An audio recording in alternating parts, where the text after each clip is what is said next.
Hi! Hello అండి అందరికీ. ఈరోజైతే మనం ద్రాక్షారామం వీడియో చూడబోతున్నాం.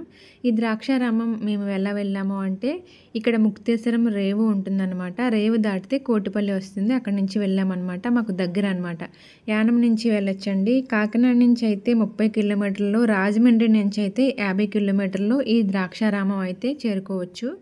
మనం రేవు దాటిన తర్వాత కోటిపల్లి దిగుతామన్నమాట.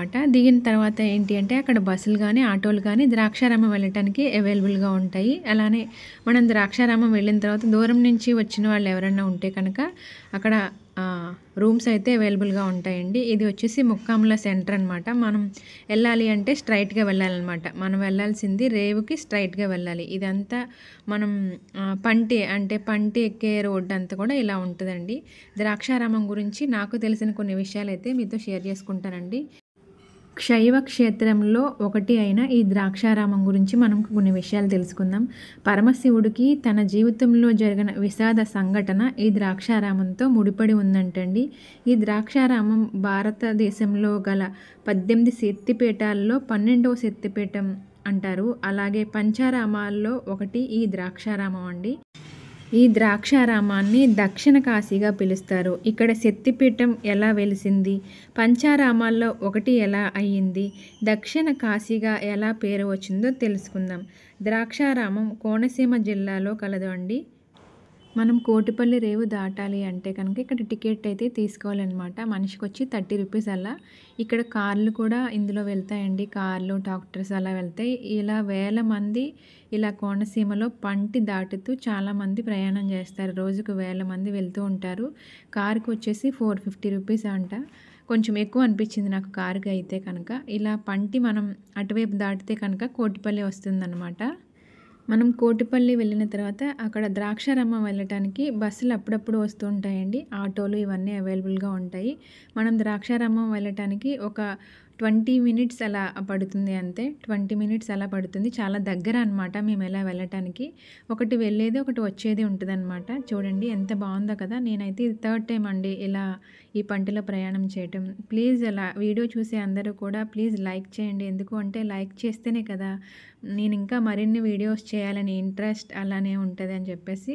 సో, చూసి ప్రతి ఒక్కరు లైక్ చేస్తే మనది ఏమీ ఉండదు కదండీ. ఓన్లీ 1 లైక్ అందరూ లైక్ చేస్తారని అనుకుంటున్నా. ఈ గుడి ప్రత్యేకత ఏంటి అంటే 2 అంతస్తుల్లో ఈ గుడి ఉంటుందండి.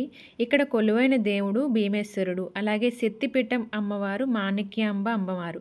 ఈ గుడి 7, 8 శతాబ్దాల నాటి గుడి అంటండి. ఇక్కడ ఇది ప్రత్యేక దర్శనం అనమాట. మనం 50 రూపాయలు టికెట్ తీసుకుంటే ఇలా ప్రత్యేక దర్శనంలో వెళ్ళొచ్చు.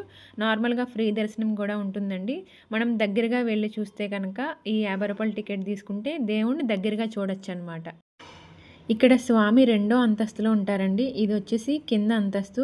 అక్కడి నుంచి పైకి చెక్కల మెట్లు ఉంటాయన్నమాట. అది ఎక్కి వెళ్తే కనుక మనం రెండో అంతస్తులో స్వామిని దర్శనం చేసుకోవచ్చు. అక్కడ వీడియో అవైలబుల్ లేదండి, అందుకే తీయలేదు. ఓన్లీ బయట మాత్రమే వీడియో అవైలబుల్ ఉంటుంది ఇక్కడ. స్వామివారు కింద ఉన్న భాగాన్ని చీకటి భాగం అంటారండి. 18 శక్తిపీఠాల్లో 12వ శక్తిపీఠం అసలు ఈ ద్రాక్షారామం ఎలా అయిందో ఇప్పుడు మనం తెలుసుకుందామండి. పూర్వం ఈ ప్రాంతాన్ని దక్షుడు అనే రాజు పరిపాలించేవారంట. అతని కూతుని పేరు సతీదేవి. సతీదేవి తాను తండ్రిని ఎదిరించి పరమశివుణ్ణి పెళ్లి చేసుకుంది అంట. పరమశివుడు మొదటి భార్యగా ఈ సతీదేవిని పరిగణిస్తారండి. అయితే ఒకరోజు ఈ ద్రాక్షారామంలో మహాయజ్ఞం చేస్తున్నారంట. ఈ యజ్ఞానికి దేవతలందరినీ పిలిచి తాను ఎదిరించి పెళ్లి చేసుకున్న కారణంగా పరమశివుణ్ణి ఈ యజ్ఞానికి పిలవలేదంట. పుట్టింట్లో యజ్ఞం జరుగుతుందని తెలుసుకున్న సతీదేవి పరమశివుణ్ణి మనం కూడా ఈ యజ్ఞానికి వెళ్దామని కోరగా పరమశివుడు పిలవని పేరంటానికి వెళ్తే అపనిందలు ఎదుర్కోవాల్సి వస్తుంది అని వాదించారంట.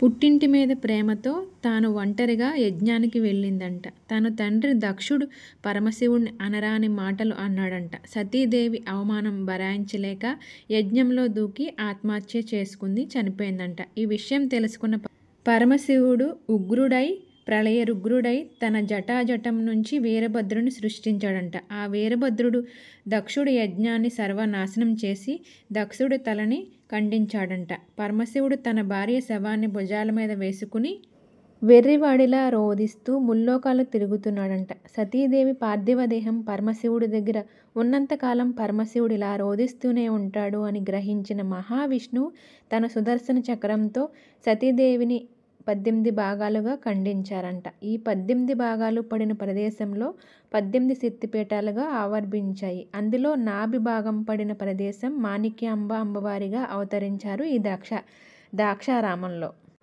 18 శక్తిపీఠాల్లో ఒకటి పిఠాపురం అండి, 2 ద్రాక్షారామం అండి, జోగులాంబ తెలంగాణలో అల్లంపురం, శ్రీశైలంలో భ్రమరాంబిక. ఇక్కడ నిత్య అన్నదానం జరుగుతుందంటండి. ఇక్కడ మనం బయటకు వచ్చిన తర్వాత ఇక్కడ 1000 ఏళ్ల నాటి రావి చెట్టు ఉంటుందండి. రావి చెట్టు దగ్గర శివలింగం ఉంటుందంట. ఆ స్వామివారికి మన కోరిక చెప్పుకుని ఆ కోరిక నెరవేరిన తర్వాత ఆ శివలింగానికి 108 బిందెలతో అభిషేకం చేయాలంటండి.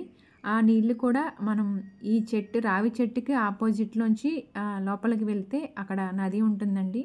అందులోంచి తీసుకువచ్చి మన కోరిక తీరిన తర్వాత ఇక్కడ చెప్పుకుంటే కోరిక తప్పకుండా నెరవేరుతుందని నమ్మకం అన్నమాట. కోరిక తీరిన తర్వాత 108 బిందెలతో స్వామివారికి శివలింగం పైన అభిషేకం చేయాలండి.